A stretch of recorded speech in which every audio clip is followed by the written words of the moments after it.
Was this printed across the street?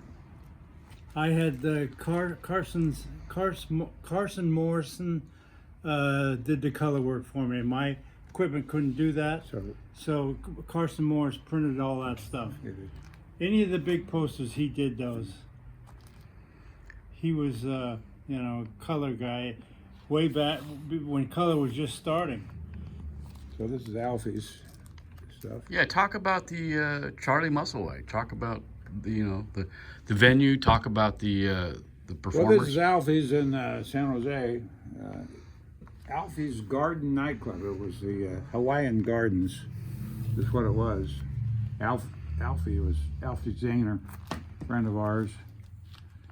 His son Sam worked for me for pretty much 20 years, off and on as my manager at the Odyssey Room for a lot of years. He left a couple times for a year or two and came back.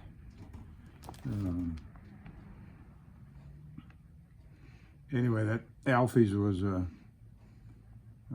nightclub that Alfie Zahner started. I was a partner in it initially, but I kind of bowed out of it.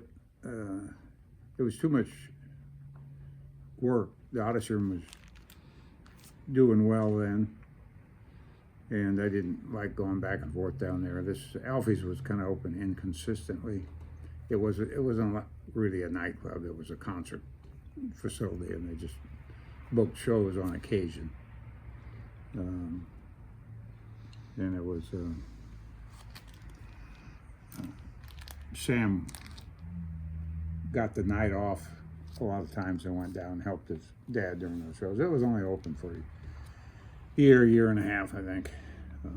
This is a show I did do down there with Alfie that was outdoors. They had a large patio area. This is an afternoon event. Crab Show's Outlaws, which was Elvin Bishop's band.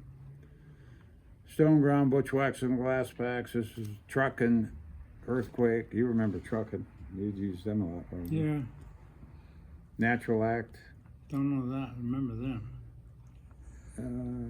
Members of It's a Beautiful Day and Frank Zappa band.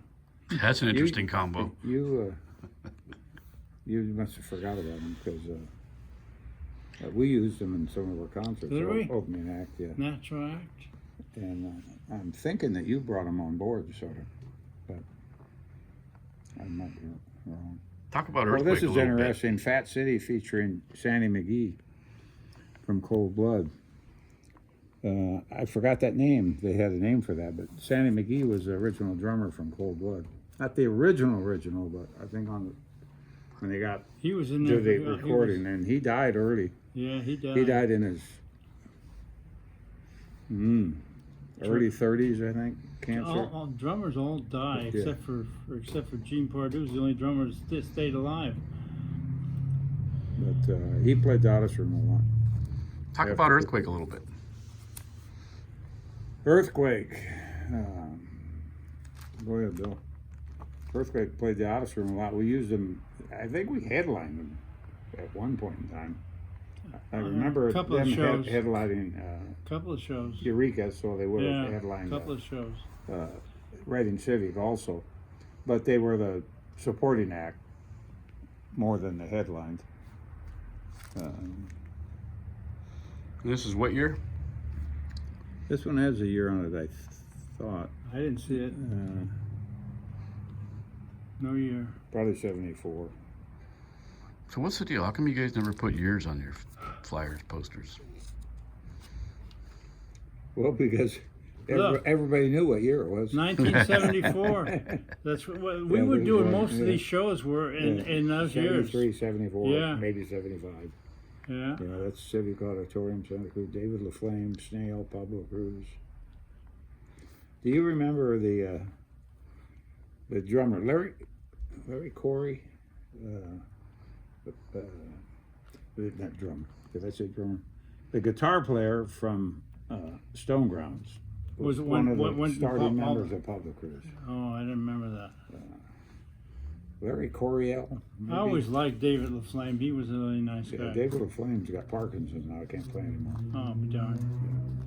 And that, you have to have hand movement playing the rock fiddle. That's a. Well, of course, I guess you have to have hand movement play any instrument. Okay, let's pause there.